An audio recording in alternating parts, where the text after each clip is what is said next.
Okay.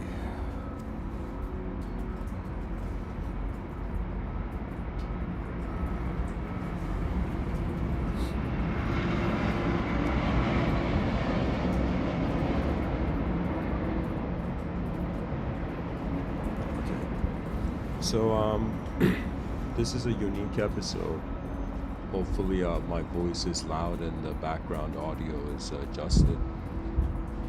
Please let me know in the chat section. To be honest, I am not prepared. Like, I'm on my balcony right now. It's extremely cold. There's snow everywhere. And I am physically, I wasn't prepared to give this episode. But the idea for it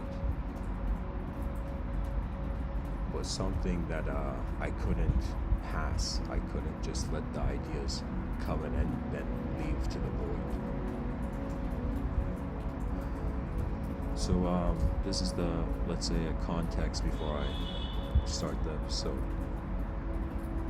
That pretty much what I'm trying to talk about is just an observation I've made about the human being. So, alright, I just started. So, hi everyone. The title of today's episode is Remembering the Bliss of the Original Self. And I wanted to be a person who commented, at least one of the people on this planet that is sharing his commentary on what is beyond the notion of spirituality, the whole category of whatever human beings are considering to be spiritual. What is beyond that? What is beyond the spiritual being?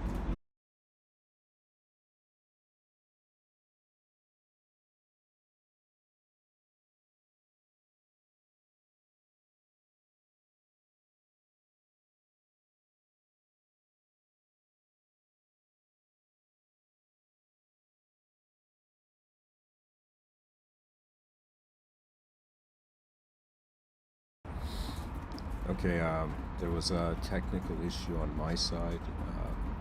I don't know if the listeners can hear me.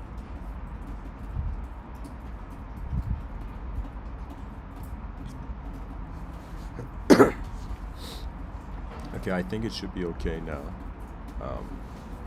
It's a technical interruption.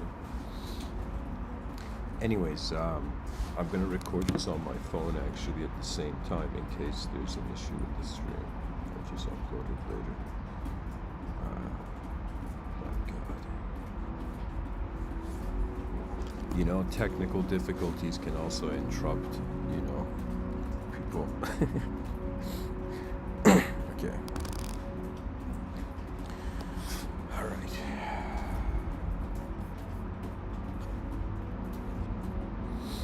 Okay. So, sorry about that, guys. Back to the episode. Hopefully the last thing you heard before the stream, there was an issue, was that I want to pretty much comment on what is beyond spirituality. And the way, the context of the talk, like the talk's begun now, but I mean, like, to me, the way I approach it as a human being, I've managed to put a sort of image-based relationship in my inner realms and put it into the sentence, remembering the bliss of the original self. You see, I'll share something about myself. People who follow the other talks probably know this, but in my youth, I was born in Iran, and then at a young age I came to Canada. But when I was in Iran, there was religious ideology around. And by religious ideology, I mean fixed narratives on what the world is. It's like the final paintbrush on the person's reality. So anyways, there were different ideological influences. That's what I want to share, like what kind of person I am, talking about remembering the bliss of the original self. So there was the ideology of religion, that was around. And then I was also introduced to the notion of like the soul, and the notion of that every person is actually not doesn't have just a body, doesn't just have a mind, but also has a soul. That's how I was early on introduced to the idea. So it was this view like, all right, I'm the soul, moving my body. But what I want to say now is that, of course, me talking about the idea of the original self, various different cultures. I'm just one human being out of 8 billion commenting on the existential situation. But what I'm trying to say is that there was the religious ideology, there was the sort of soul ideology, that the soul was like the middle of the Venn diagram of like, spirituality and religion. The soul was like in both narratives out of place. In the religious narrative, God created your soul, but through spiritual views, the notion of God, due to being inconceivable, it's as if it's more like an unknown presence. So spiritual people are not looking at reality as if, all right, it's just the one story. No. It's like they're looking at it as if, wait a minute, there's some unknown variables to the moment, and these unknown variables are suggesting a sort of reform to what we know so far. And just a quick point, guys, if there's any issue with the audio or you don't hear my voice for some time, if people can be kind and write something in the chat section, I'd appreciate it. Anyways, so in my life, I can say my childhood was like I was moving more as a body,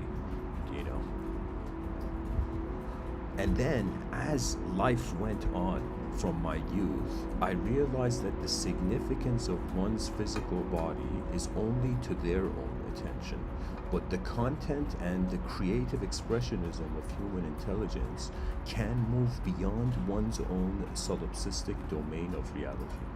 And when I say solipsistic, that means a person thinking that just because they are here, everything is here. Not as if like there's more. So, in my life, then there came phases of my life where I would say I fully experienced what our mind is. We know what the body is. That's like 100% known. When it comes to the mind, because we see the effect of the mind, we don't know the causal position of the mind, because that's the mystery of consciousness, the hard problem of consciousness. We're seeing the result of an intelligent expression, and we're like, okay, that's us. But that the effect has a cause, has a hidden cause.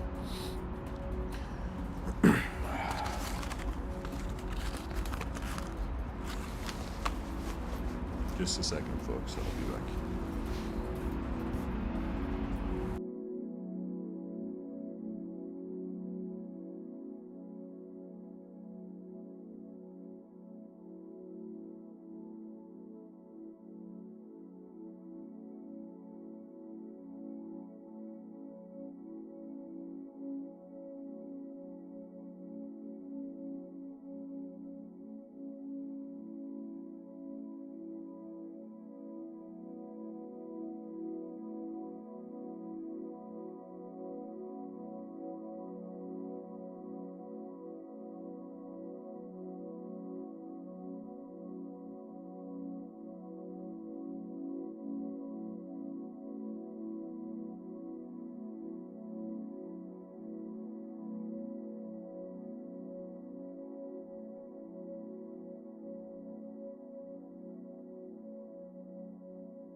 Okay, I'm back.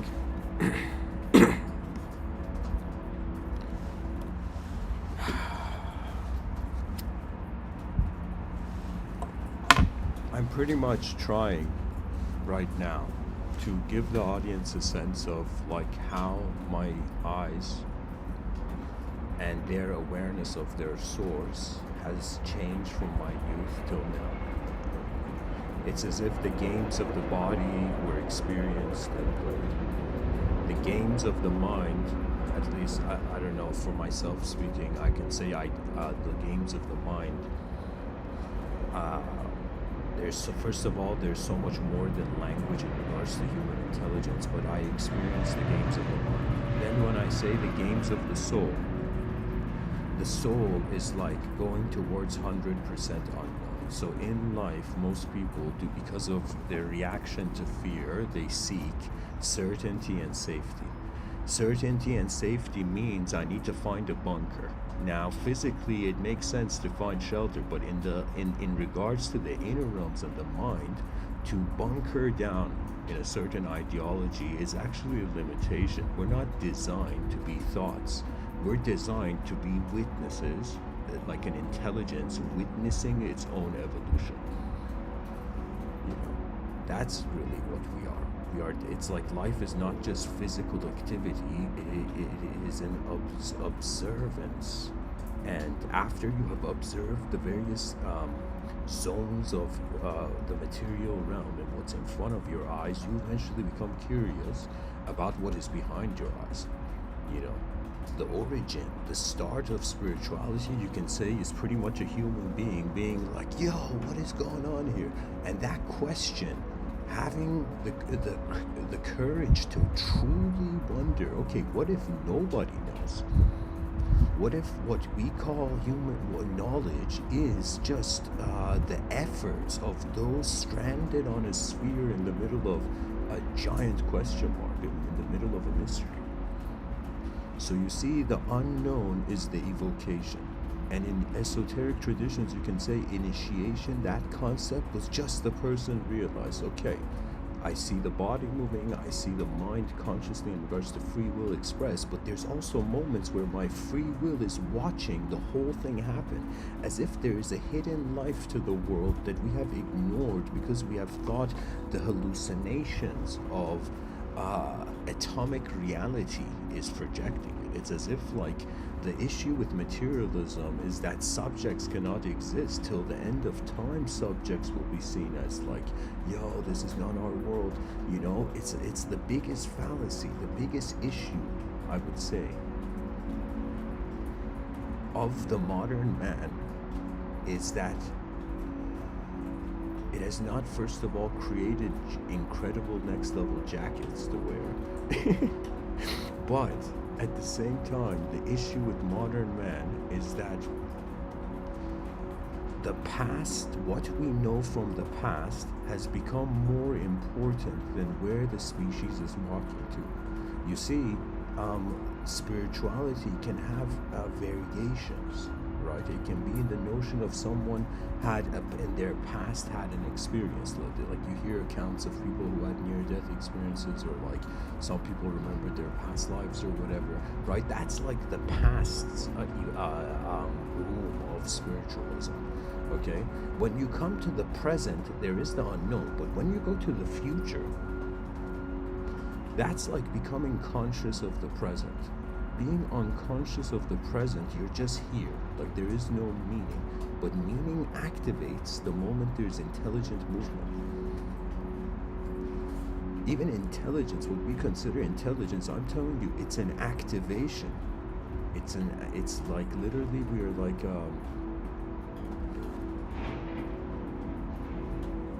we are changing, and somehow the human intellect has managed to be slower than the world to then conceive a game with it. So anyways, what I want to say is that there's a level of spirituality which is ideology based. That ideology usually echoes from the past. Okay, the spirituality that focuses on the future, as if like the person was like, yo, in my past life I was a king, you know, in a castle in the sky, you know. But then the person's like, wait a minute, what about my future self? When the future becomes more interesting, then there is, you can say, more a level that surpasses this. I'm still in spirituality. I haven't talked about beyond it. I'm talking about variations of spirituality in case Anyways, so what I wanted to say, there's a sort of the notion of the idea of initiation into the person realizing that there's a sort of unknown activity at work behind the scenes. Now, when you actualize, when that sense of you working within, like at first you can, I mean, if kids wanted to know, I'd say like think of it as if the planet is alive and you're establishing a relationship with it. The issue with spirituality has been that it has come to replace reality, or people have put it in the room where a sort of set imagery is fighting for truth. Really, it's a dynamic state. It's like realizing that from the beginning of your life till now that you're hearing my talk, how many versions of your own attention that has manifested the sense of self has come and gone, right? So in some sense, I'm saying our physical body's changing. It's kind of a clue that it's not the original self. Our thoughts come and go, those change, that's another clue. Do you know? But now, what is it that has been aware from the beginning? See, this is where we reach the edge of the past to realize the present has kept it all. And part of what the present keeps is the future. It's like the past and the future are like the angelic wings of the present. You know, it is wings for liftoff.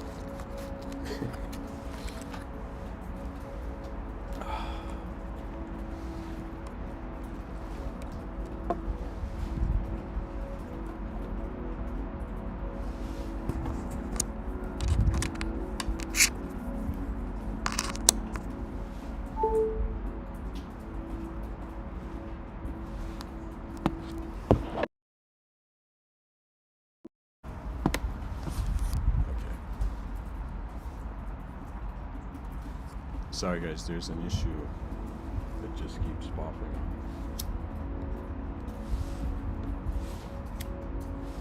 up with the live stream. But anyways, hopefully it's been heard so far.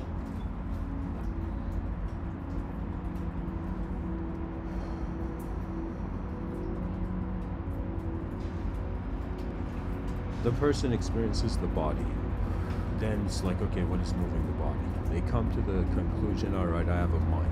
Then they wonder about what is the mind. From the effect level, you see it's like what your body does, you know, and it's also how your voice moves, or how that tension that is peering through your eyes navigates.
Okay.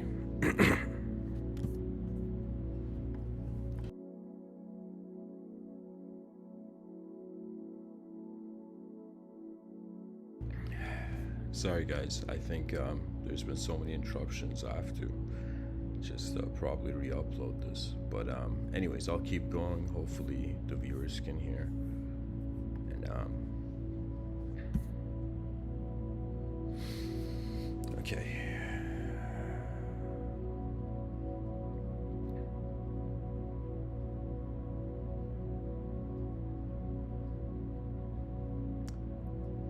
Our eyes open in a world where we move around until we start wondering what is moving it. In the journey towards finding that, there's a notion in Vedic thought they call Sat Chit Ananda, conscious existence and bliss.